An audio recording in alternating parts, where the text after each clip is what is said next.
കാരണമാകുന്നു. ഒരൊറ്റ തീപ്പൊരി മതി കാട്ടുതീയായി മാറാൻ. കഥ തീപ്പൊരി. എന്താണ് അവിടെ ഒരു ബഹളം?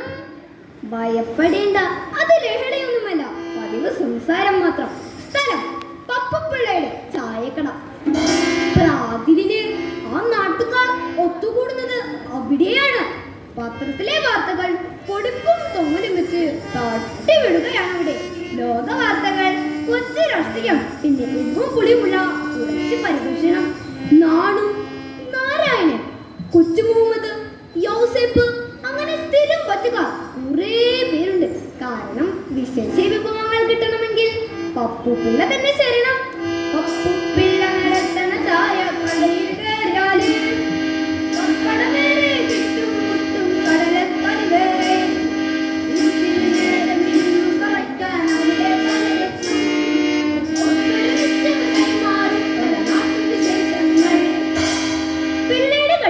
തൊട്ടടുത്താണ് കുഞ്ഞുമൂതിന്റെ മുറുക്കാൻ കട.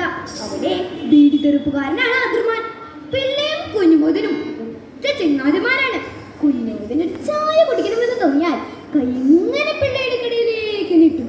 പാകത്തിന് പാലും പഞ്ചസാരയും ചേർക്കാം, ഒന്നാന്തരം ചാരടി. ഇനി പിള്ളയ്ക്കൊരു ബീഡി വലിക്കണമെന്ന് തോന്നിയാലോ കൈവിരലുകൾ ഇങ്ങനെ കുഞ്ഞുമൂതിന്റെ കടയിലേക്ക് നീട്ടും. വിരലുകൾക്കുള്ളിൽ ബീഡി തയ്യാർ, അതും കത്തിച്ച്. അവരെ വീട്ടുകാരൻ അത്രമേൽ സ്നേഹത്തില. അതെ, ആ ഗ്രാമം മുഴുവൻ അങ്ങനെയാ. മതവിദ്വേഷത്തിന്റെ വൈര്യമില്ലാത്ത ദൈവത്തിന്റെ സ്വന്തം നാട്. അമ്പലത്തിൽ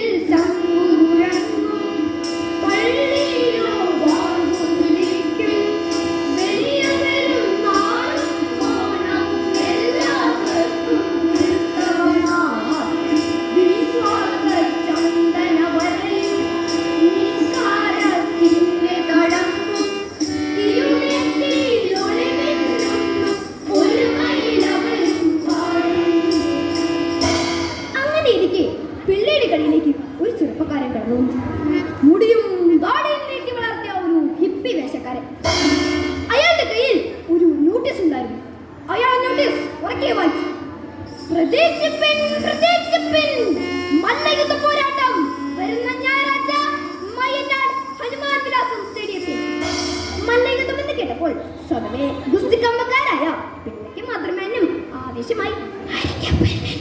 രണ്ടുപേരും ഒന്നിച്ച് ചോദിച്ചു.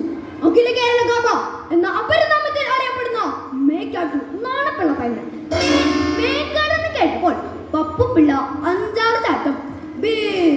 മേക്കാടനാണെങ്കിൽ നോക്കണ്ട സാറേ, ആനയുടെ കയ്യിലെടുത്ത് പന്താടുന്നുണ്ടല്ലേ മേക്കാടൻ. പക്ഷേ പിള്ളയുടെ ആ മേക്കാടൻ സ്തുതി അദ്രുമാന് അത്ര പിടിച്ചില്ല. നിങ്ങളിതിൽ ആരാണെന്ന് പറ സാറേ.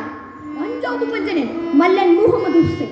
ഹുസൈൻ എന്ന് കേട്ടപ്പോൾ അദ്രുമാന് 100 നാവാർ. ഹുസൈനാണെങ്കിൽ വെറുതെ നോക്കിയിടേണ്ട പിള്ളേ,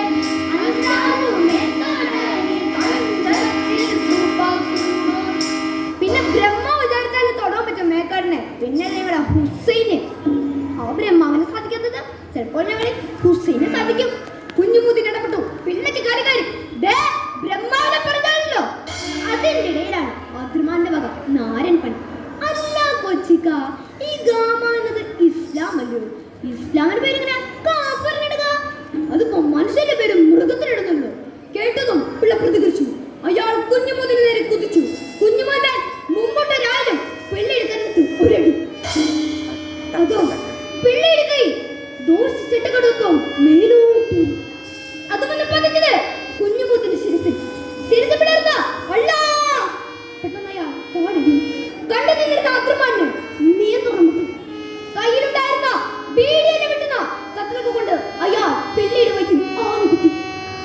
ഒറ്റൊരു നിമിഷം കൊണ്ട് ആ ചായക്കട ചോരക്കളമായി മാറി. വാർത്ത കാട്ടുതീ പോലെ പടർന്നു. കേട്ടവർ ചായകളിൽ കൂടിക്കയറി. ഏതാനും നിമിഷങ്ങൾക്കകം അതൊരു കലാപഭൂമിയായി മാറി. സത്യമെന്ന് ആരും അന്വേഷിച്ചില്ല. ആർക്കും അത് അറിയില്ലായിരുന്നു. കലാപകാരികൾ തലങ്ങും വിലങ്ങുള്ള ആക്രമണങ്ങൾ അടിച്ചുവിട്ടു. വീടുകളിൽ, കുടിലുകളിൽ, തിരുവാലയങ്ങളിൽ ആരെയും അവർ വെറുതെ വിട്ടില്ല.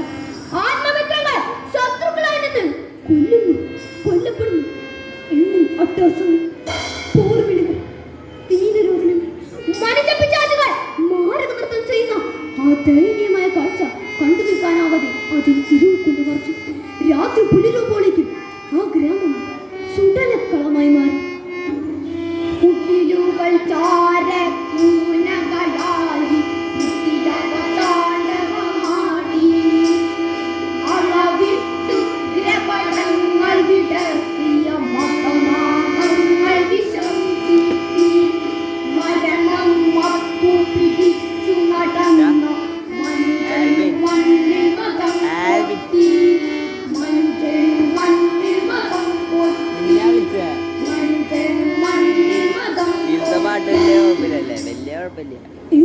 ശ്മശാനമൂകത. പുരുഷന്മാർ ഗ്രാമം വിട്ടുപോയി. ആർക്കും ആരുമേലും നിയന്ത്രണമില്ലാത്ത ദിനരാത്രങ്ങൾ. നോട്ടീസ് വായിച്ച ആ ചെറുപ്പക്കാരൻ വഴിയൊരുത്ത് തളർന്നിരിക്കുന്നു. അകലെ കലാപകാരികളുടെ ആരവം. അതെ, മതകിർക്കന്മാർ സഹോദരന്മാരെ കളിക്കാർക്കാൻ ഓടി വരികയാണ്. അവർ അയാളെ കണ്ടു. നീ ഞങ്ങളെയാണെന്ന പിടിക്കറാകത്തി. അല്ല അല്ല, ഞാൻ ആരുടെയുമാണല്ല. ഇവരെല്ലാവരും എന്റെ സഹോദരന്മാരാ. അതിനവിലാപം പാടത്തിനിടയിൽ ആരും കേട്ടില്ല. ചോരതാളം കെട്ടി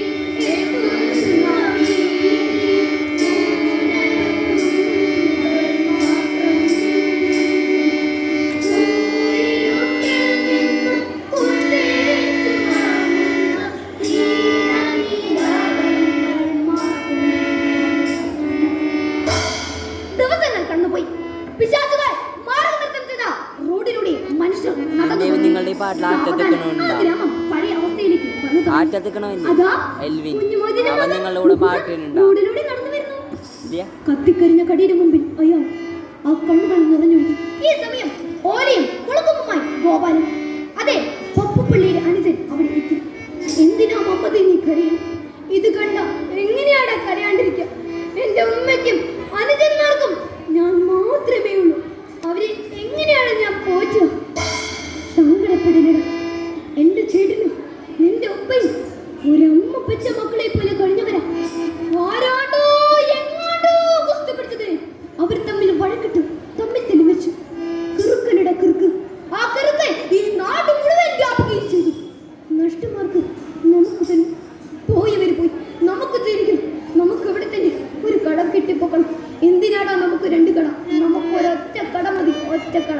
ആ സുഹൃത്തുക്കൾ ഒരു പിടിക കെട്ടിപ്പൊക്കുകയാണ്. മതസൗഹാർദ്ദത്തിന് പുതിയ കാറ്റ് ആ ഗ്രാമത്തിലേക്ക് വീണ്ടും വീശാൻ തുടങ്ങി.